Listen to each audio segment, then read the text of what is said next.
Obi Igbo ndị ọma ekelekwa m unu o metara ya bụrụ oge ruola maka akụkọ ụwa nke si n'Enyimba TV abịara gị na nke taa bụ Fraịde abalị 27 n'ọnwa itoolu afọ 2024 ma bụrụkwa ihe eke n'ala Igbo. Ọ bụ m Ezinne Mmadụ ji ngwugwu akụkọ nke taa. Ụlọ ọrụ na-ahụ maka nhazi ntụliaka na steeti Abia APSEC amapụla ọkwa nke metụtara iwe ndị ọrụ nwa oge n'ọrụ maka ntụliaka ọchịchị kansụl nke a na-aga inwe na steeti Abia n'abalị 2 nke ọnwa Nọvemba gburugburu steeti a. Ụlọ ọrụ kọmishọn ahụ n'ozi nke ha zipụrụ nke onye kọmishọna nọ n'isi n'ihe metụtara ozi nakwa mmụta ịtụ vootu nakwa ihe metụtara ọdịnaka nke ndị ọhaneze bụ dọkịnta Kelechi Okere bụ onye nke mapụrụ ọkwa ụnyaahụ bụ Tọzdee n'ebe ọ kọwapụtara na ụlọ ọrụ ahụ na-akpọku ndị ruru eru idebata akwụkwọ anamachọrụ ha maka oke ọrụ dịgasị iche iche. Ọ gwara ha na ọkwa ndị nke a chọrọ bụ nke gụnyere ndị isi nlekọta akpọrọ SPO, ndị isi akpọrọ PO, ndị enyemaka APO nakwa ndị ode akwụkwọ akpọrọ PC, tinyekwara ndị enyemaka ha. Dịka dọkịnta Okere siri kwuo, ndị nwere mmasị ga-ewebata akwụkwọ anamachọrụ nke ha jiri aka ha dee n'ụlọ ọrụ APSEC dị na ọchịchị kansụl ha dị iche iche. Ozi ahụ gbakwara ndị anamachọrụ ume ka ha zigara onye isi oche nke ụlọ ọrụ APSEC akwụkwọ anamachọrụ ha tupu abalị 8 nke ọnwa Ọktoba n'afọ anyị nọ na ya bụ 2024. Ha ga-etinyekwa epekele onyonyo paspọtụ 2 nakwa mbipụtaghachi nke njirimara ha nakwa akwụkwọ na-egosipụta ihe ndị nke ha gụrụ n'ụlọ akwụkwọ.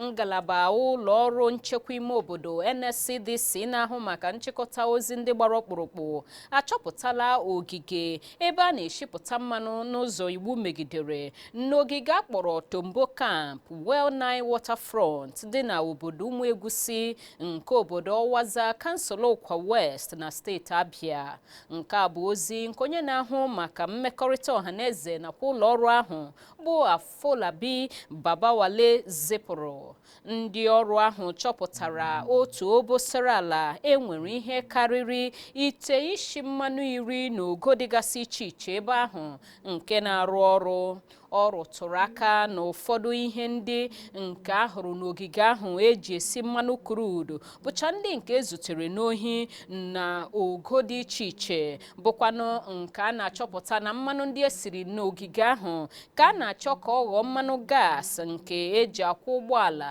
bụkwanụ nke agwagburu agwagbu. A nwụchiri mmadụ 3 na ihi oke nke ha na-ekere n'izu ohi mmanụ, nke gụnyere izute mmanụ crude ịzụta mmanụ crude ezuru ezu, onye nke nwe ụgbọ mmiri epepe nke ji na-ebubata mmanụ crude ahụ n'ogige ahụ, nakwa onye nwe ogige ahụ ebe a na-anọ eshi mmanụ crude a. Ode akwụkwọ steeti Imo n'oge gara aga Uche Onyeagọcha na-amachi ndị niile bụ ndị oke ozu n'ala Igbo na-ama ha aka n'ihu n'ihi ihe ndị nke ha na-emegasị n'obodo ha, bụkwanụ nke ọ kọwara na-adịghị mma, na-agwa ha ka ha kwụsị ị na-egosigharị onwe ha dịka ndị makwa ndị anyị bụ n'ihi ụdị ụlọ nke ọkwọta ekeleze ndị ha na-arụgasị n'ime obodo ha. Kama nke ahụ ka ha ejiri ego ha ndị ahụ na-arụ ụlọ ọrụ mmepụta ihe ebe ga-ewepụtara ndị ntorobịa jupụtara ebe niile na-enweghị ọrụ ohere ọrụ na mpaghara South East. Onye omeiwu a nọrọ n'ụlọ nzukọ nnọchiteanya n'oge gara aga, onye shiwere ya bụ egede abalị ụnyaahụ bụ Tọzdee n'otu ọgbakọ ụmụnna nke mere n'onyonyo TV ụlọ ọrụ Enyimba TV lebara anya, ebe ọ nọrọ kwarịrị otu ọtụtụ ndị si bụrụ ndị nke apata ukwu nakwa ndị nke nwere agba n'ala Igbo na-abụghị ndị na-akpa ezigbo agwa mara mma, ebe ha bụ ndị ghasasịrị ezigbo ezigbo ụlọ n'ala Igbo na-enweghị onye bi n'ụlọ ndị a, kama ọ bụ naanị oke, ngwere na ọchịcha kụchara akwụ n'ụlọ ndị a. Onye Agọcha, onye kwuru okwu n'isiokwu bụ ịkpụgharị ndị ndu ọdịnihu, oke nkụzi ndọrọndọrọ ọchịchị na-ekere n'ihe metụtara ezi ọchịchị na mpaghara South East.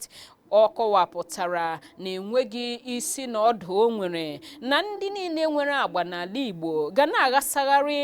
ụlọ ndị na-enweghị onye bi ha, kama na ọ ga-aka mma na ha ga-enwe mmetụta nke pụtara ihe n'ahụ obodo ndị nke ha bụ ndị obodo ahụ, n'ụzọ ha ga-esi mmawapụta ụfọdụ akụrụngwa ndị nke gụnyere ịrụ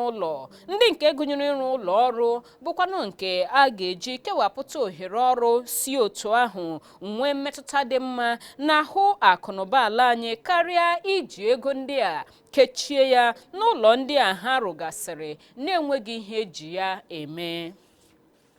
Onye minista na-ahụ maka ozi na nnukwu nhazi ya bụ Mohammed Idris na-akpọku ụmụ Naịjirịa ka ha nwekwuo ndidi n'ihe gbasara oge ihe isi ike nke ụmụafọ obodo a na-agabiga ugbu a. Idris kwupụtara nke a n'oge ọgbakọ ndị ntaakụkọ nke otu kọmitii ụlọọrụ ministri dị iche iche nke merụbere maka ememme ncheta afọ 64 nke nnwere onwe ala Naịjirịa. Ọ gbakwunyere na onye isi ala Bola Tinubu na ha etinye n'ọrụ ụkpụrụ ndị nke bụ maka nwogharị dịgasị iche iche iji dozie nzọụkwụ nke azọhiere n'oge ndị gara aga ma mee ka Naịjirịa gbapụta ihe dịka mba akụnụba ya siri ezigbo ike n'oge na-adịghị anya. Ode akwụkwọ ọchịchị etiti bụ George Akume n'oge ọgbakọ ahụ kwuru na ọchịchị etiti bụkwanụ nke na ugbu a anọrọla na-eme ihe ndị gbapụtara ihe nke na-enwe na mmetụta ndị dị mma n'ahụ ụmụ Naịjirịa. Ọchịchị etiti amapụla ọkwa atụmatụ mweghachi ụtụ okporo ụzọ n'okporo ụzọ ndị gbapụtara ihe gburugburu ala Naịjirịa ma ọ bụrụ na arụcha ọrụ nrụzigharị nakwa okporo ụzọ ọhụrụ ndị nke a na-arụ ugbu a eji n'aka na-aga n'ihu. Onye minista na-ahụ maka ọrụ Dave Umahi kpughepụrụ nke a n'oge mkparịta ụka nke ụlọọrụ ministri dịgasị iche iche nke merụbere n'isi obodo Abuja, nke bụ akụkụ ihe omume na ememme ncheta afọ 64 nke nnwere onwe ala Naịjirịa. Ụfọdụ n'ime okporo ụzọ ndị a gụnyere okporo ụzọ awara awara siri Lagos gawa Ibadan, nke awara awara sikwara Niger siri Abuja gawa Kano, na akwa mmiri Niger nke abụọ nakwa Makurdi 9th Mile, tinyekwara ndị ọzọ. Onye gọvanọ steeti Ebonyi n'oge gara aga kwuru na usoro ụtụ okporo ụzọ a ka a na-atụ anya na ọ ga-akpatara ọchịchị etiti ego. Ụlọ nzukọ nnọchiteanya ezigarala otu kọmitii ọtawa ike nke ụlọ nzukọ ukwu otu mkpọtụ uche nke na-achọ ka enye ndị na-atụ mgbere ahịa mmanụ patrol kwụrụ na nke onwe ha ohere isi n'ebe nshipụta mmanụ Dangote buruwa mmanụ patrol. Mkpọtụ uche ahụ nke Honorable Oboku Ofoji welitere, onye rụrụ ụka na mpụtara ụlọ ọrụ nke nshipụta mmanụ Dangote pụtara n'ọgbọ bụ nke na-arụ aka n'ala Naịjirịa na-azọ ụkwụ n'ịbụ mba nke ga-ewepụtawara onwe ya mmanụ o ji eme ihe ga-ezuru ya. Onye omeiwu ahụ kọwara isi ọnwụ nke ụlọọrụ na-ahụ maka mmanụ patrol n'ala anyị bụ NNPCL shiri na ha ga-abụrịrị naanị ha ga na-eburu mmanụ site n'ụlọọrụ nke Dangote dịka anyaukwu nakwa akpịrị ogologo, ebe ọ kwuru na ha kụrụ nnọọ afọ n'ala n'ịrụzi ebe nshipụta mmanụ ndị nke ala Naịjirịa nwe n'akụkụ ahụ. Ndị omeiwu ndị ọzọ gwara ụlọ nzukọ ahụ ka onye ụlọọrụ NNPCL iwu ka o kwupụta ego ole ọ na-eresi ụlọọrụ nshipụta mmanụ crude, ebe ụlọọrụ nshipụta mmanụ ndị a ga-ekwupụtakwa ego ole nke ha ga-eresi ụlọọrụ NNPCL mmanụ patrol. N'ihi nke a, ụlọọrụ ahụ nyere otu kọmitii ya n'ihe gbasara akụrụngwa mmanụ patrol n'etiti nakwa n'ala ntụziaka iji hụ na a ga-erubere ụkpụrụ a ha tụpụtara isi. ụlọ nzukọ nnọchiteanya akwadola mkpebi nke inyocha ebubo iri ngarị enwere megide ụlọ ọrụ na-ahụ maka igwucha ndụmego na nrụrụ aka ego ndị ọzọ EFCC nakwa ụlọ ọrụ ndị mkpọrọ ala anyị bụ NCS site n'aka otu onye ama ama n'akara nwa udude bụ Martins Ochie ọtụtụ ndị ma ya dịka Very Dark Man. Mkpebi ahụ bụ nke bịara ka ụlọ nzukọ ahụ nabatachara mkpọtụ uche nke mkpa ọ dị ilebara ọnọdụ ahụ anya n'aka ngwa ngwa nke onye omeiwu na-anọchite anya mpaghara Ikoro Ekpene Eshia Nudim obere akara nke steeti Akwa Ibom n'ụlọ nzukọ ahụ bụ Patrick Omo welitere. Mgbe ọ na-agwa ndị omeiwu ibe ya okwu, Omo gosipụtara nchegbu n'ihi edemede nke Very Dark Man webatara n'akara nwa udide nke na-agbasala ebe niile megide ụlọ ọrụ EFCC nakwa ụlọ ọrụ ndị mkpọrọ ala anyị. N'ịnabata mkpọtụ uche ahụ, ọnụ na-ekwuru ụlọ nzukọ nnọchiteanya bụ Tajudeen Abbas, onye isi nọnọnọ nke ụlọ nzukọ ahụ, zigara ya otu kọmitii na-ahụ maka ụlọ ọrụ na-ahụ maka mpụ, mpụtara ego nakwa mkpụgharị. Otu kọmitii ahụ nwere ihe dịka izu 3 iji wetaghachi ihe ndekọ ha nye ụlọ nzukọ n'okwu a.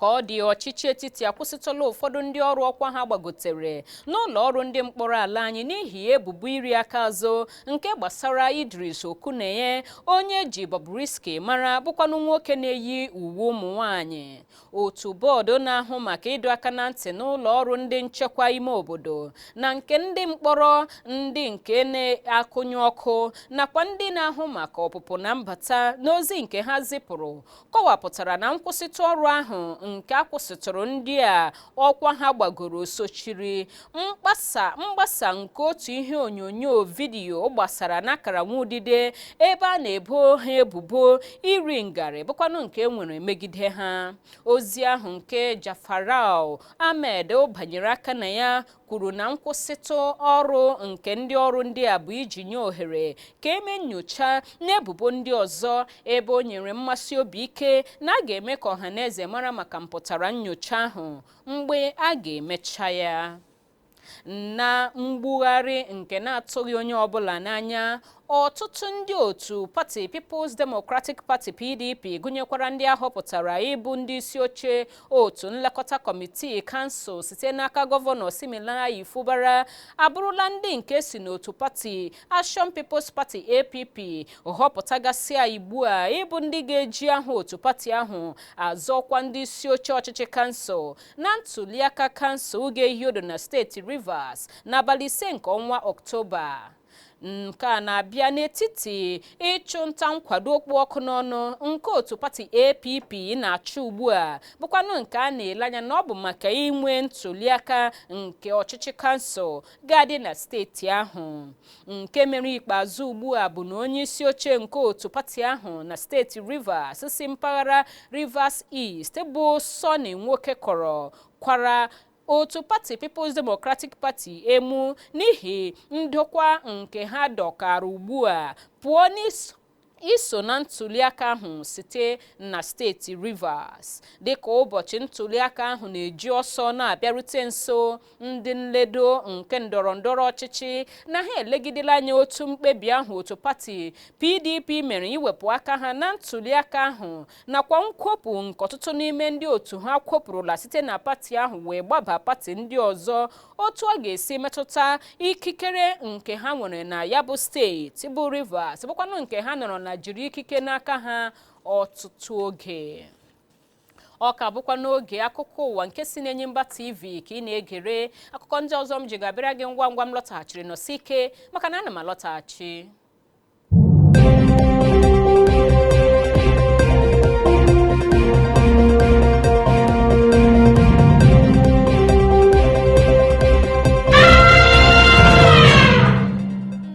Na-eburu n'obi na ịka nọ ebe ahụ ka anyị gazie n'ihu n'akụkọ ndị nke anyị ka ji n'aka fọrọ. N'akụkọ anyị bụ isi otu otu ndị ọkwọ ụgbọala keke bụkwanụ ndị nke na-agbagharị ọtụtụ ebe gburugburu Aba wuchiri n'isi ụlọ ọrụ Enyimba TV na njegharị udo ha mere bịa ịkwapụta akwa arịrị gbasara ogige ebe ndebanye aha dị ole na ole nke nwere n'Aba maka ndị na-akwọ ụgbọala keke nakwa ụdịrị agwa jọrọ njọ ndị ọtawa ike nke wepụtara maka ya bụ ọrụ na-akpaso ha. Ị ga-echeta na gọọmenti steeti Abịa wepụtara usoro ọhụrụ nke idebagharị aha ụgbọala keke nakwa ọgbatumtum niile ndị nke na-agbagharị na steeti Abịa na ebumnobi ibelata agwa omekome nakwa ịchọpụta ndị bụ ndị nke a ga-eji na-ahụ otu esi eme ihe n'ụgbọala keke ndị a na steeti a. Ahụhụ nke ndị ọkwọ ụgbọ keke ndị a na-ata n'Aba gụnyere enweghị akwụkwọ ndị eji edebanye aha n'ogige ndị a. Ndị ọrụ dị ole na ole tinyekwara n'ogige ndebanye aha dị n'Aba ebughị ibu. Otu n'ime ndị ọkwọ ụgbọ keke a, onye aha ya bụ Ụwamma Chinedu, mgbe ọ na-ekwupụta enweghị afọ ojuju ya, kọwara na ha anaghị emegide ntụziaka nke gọọmenti nyere maka idebanye aha ụgbọala keke ha, kama ihe na-adịghị ha mma n'obi bụ ogige idebanye aha ndị a dị ole na ole, ebe akwụkwọ ndebanye aha nke a na-ahụta n'ogige ndị a bụ nke kọrọ akọ. O kpughere na ha na-eji ụbọchị niile nọrọ n'ogige a na-achọ n'idebanye aha nke ụgbọ keke ha, nke a aghọọla ihe tara akpụ ime dịka ụbọchị na-agwụ. Ọ gbakwunyere n'ọtụtụ n'ime ha ndị na-edebanyebeghị aha ụgbọ keke ha abụrụla ndị nke a na-amaja n'ụzọ na-enweghị atụ ma na-anapụ ha ego n'ike site n'aka ndị ọrụ ọtawa ike. Ọ rịọrọ ndị ọ dị n'aka na gọọmenti ka ha mee ihe kwesịrị ekwesị ka ihe nwee ike dịtụrụ ha mfe n'akụkụ a site n'ikewapụtakwu ogige ndị ndebanye aha ndị a n'obodo Aba. Onye keke ọzọ mgbe ọ na-egosipụta obi mgbawa ya kwuru na n'ime ụbọchị ole na ole ugbu a na ha amalitela ịga n'ogige ndebanye aha onwebeghị isi, ndị ka ụbọchị niile na-ala n'iyi na-enweghị ihe ọbụla nke ejiri ya were rụpụta. Ọ kụrụ ya ka ekwe mkpa ọ dị ka ndị ọ dị n'aka na gọọmenti wepụtakwa ogige nke ndebanye aha ka ihe nwee ike na-aga aga.